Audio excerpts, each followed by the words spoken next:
Look, after watching the game, the North London derby, boy, what can I say? I can say 2-2 is probably the fair score.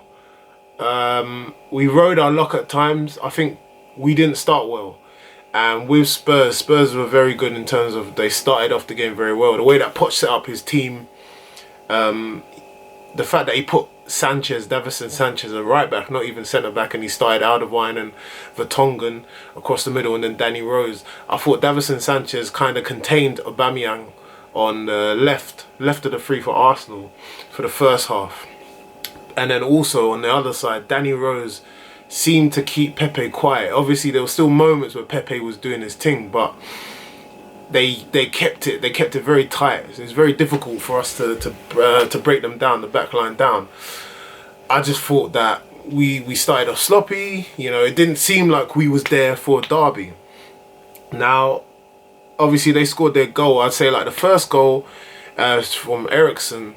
Obviously, this is one of the things that I was saying in my preview in terms of, like, as a centre-back, you have to be switched on.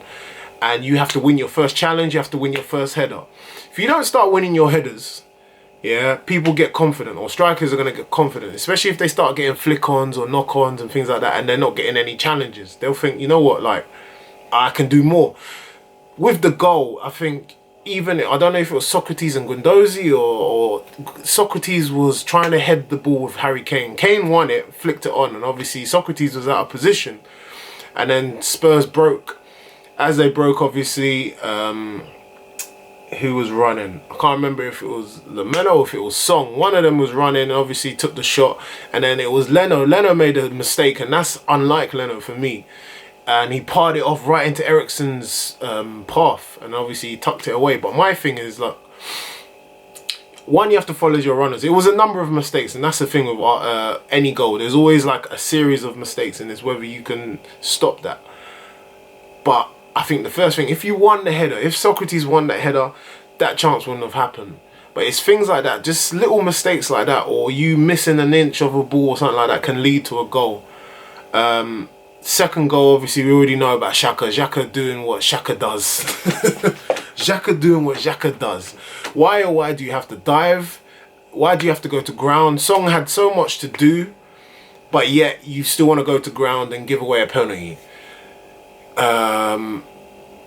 Bearing in mind before that, Leno did make, or I think after that, I think Leno made a few key saves, especially that one from Song where it was going top bins. Let's be real, it was going top bins. So then that cost it 2-0. I said before the end of the half, we need to get a goal. If we didn't get a goal at the end of before the end of the first half, I would have said, you know what, that's probably game done. Because then Spurs would have come out, got a third, and then we would have maybe made it 3-1 or whatever. We would have opened. The game would have been a lot more open. But the fact that Lacazette got that goal before half-time was crucial, very crucial. I mean, for me, how can I say, who played left back? Left back, look, okay. Left back people, yeah? You got Kolasinac. With me, Kolasinac, yeah, powerful player. It's like, it reminds me of myself. Very powerful. Got a left foot. When he first came to the club, you saw he was making runs. He was going forward, etc., etc.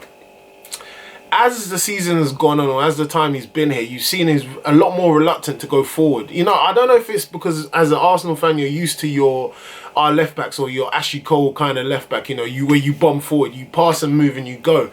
Kolasinac, there's so many chances where David Luiz will give Kolasinac the ball. Socrates will give Kolasinac the ball.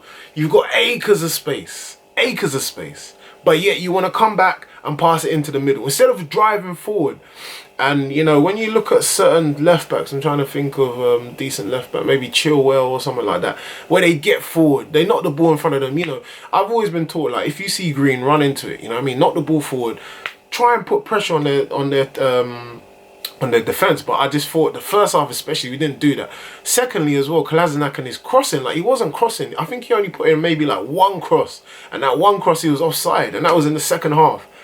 When you get to that byline, or you get to that area where you're putting in balls, sorry, I'm saying about naming a left back, Robertson. Robertson is the ideal left back at the moment in the Prem, and maybe even in Europe, because he doesn't only defend, but when he gets forward, he's very effective and he puts a decent ball in. The thing with Kolasinac wasn't doing it. And it's like, when you get to that area, that last third, Deliver the ball. Put the ball in. Just because Aubameyang's there, or just because it's only one striker or maybe 2 players against 4, that he's not going to get in. You never know. You never know. So it's always important. Put that ball in. So then at least you can say, look, it's job done. I've done my bit as a left back. I've done my bit. I put the ball in. I delivered. Get back into position. But Kolasinac didn't do that. That was probably the most disappointing thing for me. Like looking at it defensively, along with not winning your first headers, not winning the first challenge.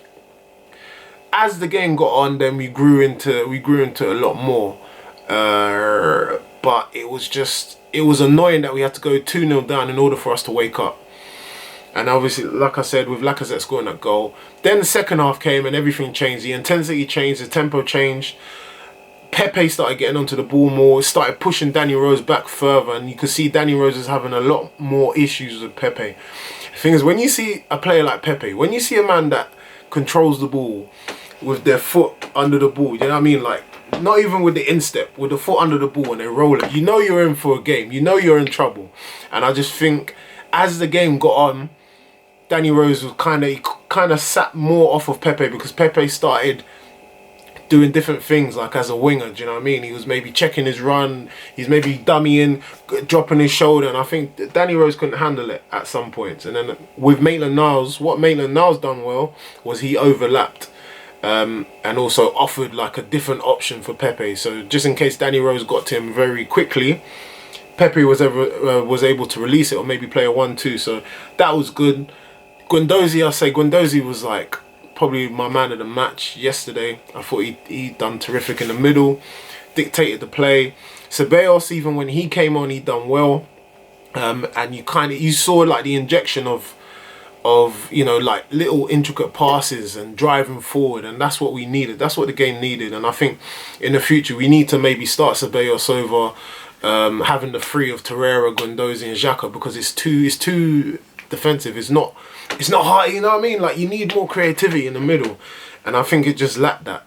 But you saw after Emery made those changes, things happened. Obviously we got the equaliser with Aubameyang, great run across Danny Rose and behind Vertonghen, caught him off guard.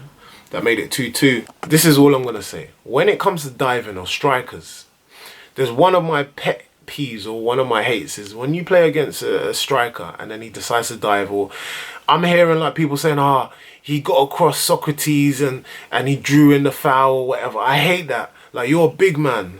Yeah, stay on your feet. You can take it. You're big enough to take the hit. And it's not even a hit. Do you know what I mean? Stand your ground, but instead you want to play for these fouls. And this is another thing about the game. There's so many chances, there's so many players that were diving and the referee didn't do anything about it. And this is what I'm saying, like, you're quick to throw yellow cards to different players or whatever, but when it's the big games, that's where you need your referees to say, no, you know what, let's stamp this game, let's stamp it out. There's no more diving, none of this rubbish, none of this bullshit, but instead, you allow these players to continue doing it. And then, you know what I mean? When is it going to end, people? Let's be real. When is it going to end? But that's just it. It infuriates me that these strikers are allowed to dive, or they're drawing in these challenges and it's not even worthy of a foul. And then some of them are actually being given, or it's going to VAR. It's just getting on my nerves. That's the only thing. What else? Look, we rode our luck. Managed to come back. I'm glad we showed a little bit of heart. Still think Emery needs to find the best team. Emery has the right idea, like he has the right formula, but he hasn't got the right personnel. And I think I said that in the Liverpool game as well. He's playing the right formation, but it's just the players. We haven't got the right personnel yet. Obviously now Mkhitaryan's gone. Who else is going? I think Mustafi's gone as well. Mkhitaryan, like people like bringing on Mkhitaryan, like why? Bring on someone like Reece Nelson, someone who's going to light the game up. But I think Emery kind of said, all right, I'm going to put you on, do something special before you go to Roma. And the next day he's at Roma. Frustrating game. It was a frustrating game as an Arsenal fan. I still think we could have done more. But I'm just glad that we didn't lose to Spurs. Managed to get a point. Like I said, it's a fair result for now.